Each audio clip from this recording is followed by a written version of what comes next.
Surah Al-Furqan, end of Surah Al-Furqan, Allah subhanahu wa ta'ala talks about certain prayers that are made by those who are close to Allah. One of them is رَبَّنَا هَبْ لَنَا مِنْ أَزْوَاجِنَا وَذُرِّيَّاتِنَا قُرَّةَ أَعْيُنٍ وَجَعَلْنَا لِلْمُتَّقِينَ إِمَامًا.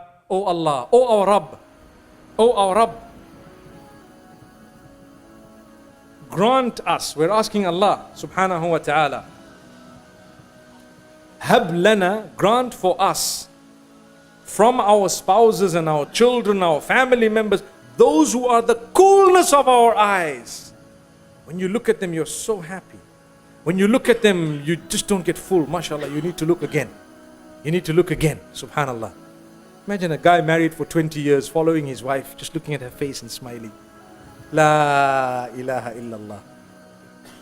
That is real. That is real. MashaAllah. What's wrong with it?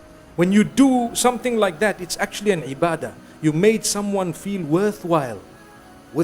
As they develop the wrinkles on their faces, you adored them more. You made them feel worthwhile. You know what? If she is aging, you're aging too. Subhanallah. You're aging too. You need to look. You need to appreciate. You need to acknowledge. You need to say good words. Try it out at home today. And you can invite us for the walima tomorrow. What I mean is, it will be so appreciated. A lot of us lack romance in our homes. The Prophet ﷺ talks about it. I've had people come to complain saying, you know what, we haven't been intimate in 2 years. And I'm like, gosh, man, I wonder what's going on here. You have to make an effort, my brothers, my sisters.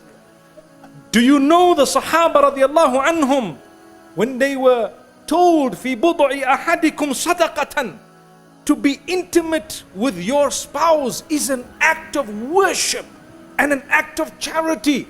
They were also looking and they wanted to ask a question. Subhanallah. They said, "O Messenger, ayati ahaduna shahwatahu wa yakunu lahu fi dhalika ajr." You mean I'm going to just fulfill my sexual desire and I'm going to get a reward for it?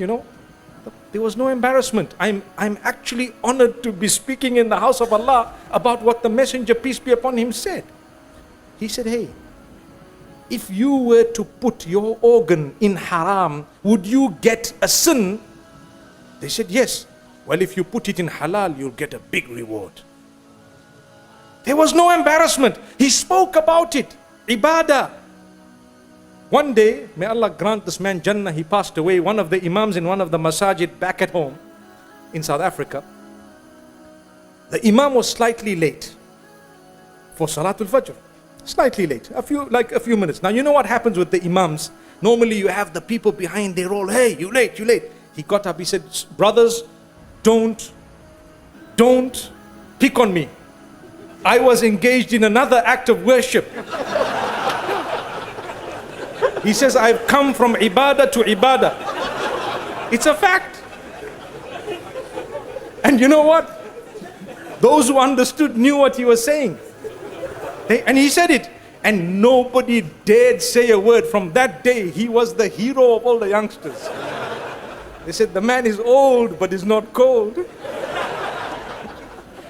Allah grant us each.